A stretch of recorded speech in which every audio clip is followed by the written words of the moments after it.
Take your seat. Junet, you have 2 minutes.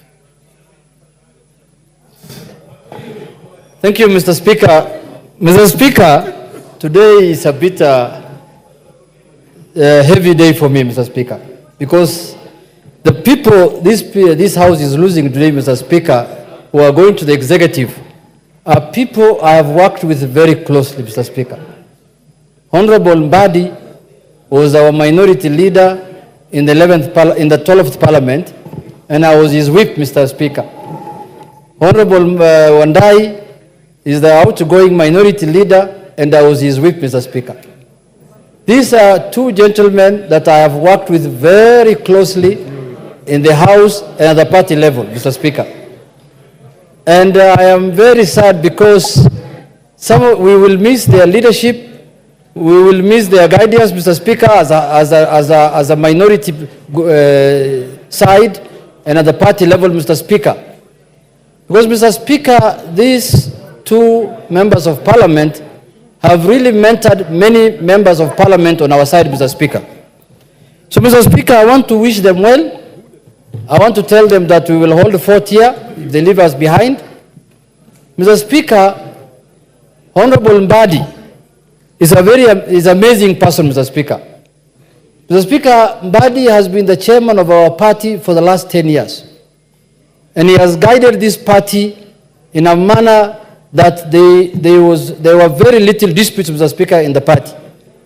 And for members of a huge party like ODM, a national party like ODM, to have faith in someone, Mr. Speaker, it means a lot. It tells you what kind of a leader he is, Mr. Speaker.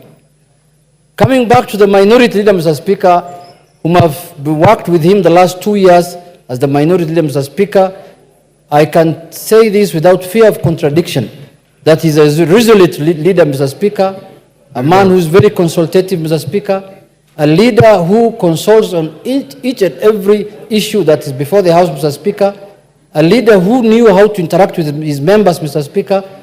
And Mr. Speaker, the other day when he was speaking here, when he appeared, before the vetting committee, my heart went a bit, almost missed a second, Mr. Speaker, because I saw I will be lonely in this House, Mr. Speaker, as the whip, Mr. Speaker. But having said, Mr. Speaker, they have to go and serve the people of Kenya. I can tell you, when the nominees who came from the ODM appeared, Mr. Speaker, before the vetting committee, I was very proud, Mr. Speaker. The way they answered the questions, the way they know the dockets they have been taken to, the way they understand the challenges Kenyans are facing, Mr. Speaker, I was very happy because I have seen we have sent a team who understand what's expected of them, Mr. Speaker. People who are experts in their own fields, Mr. Speaker. People who know what they want to achieve. People who have a vision.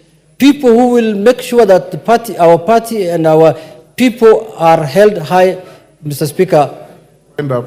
Mr. Speaker, I want to conclude by saying this, that I want to assure them that now that we are remaining here, we will make sure that we do our work. We will continue from where they have stopped, and we wish them well. We want them to serve Kenyans, irrespective of their communities, irrespective of their parties, irrespective of where they came from. And I want to tell them that we will take care of our party, the people, some of us who are remaining.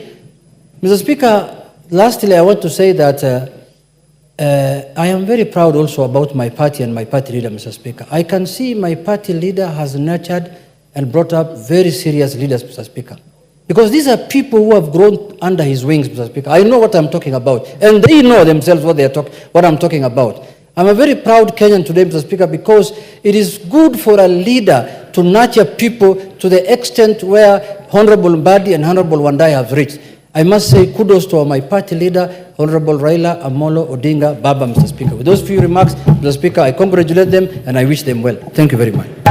Majority Leader.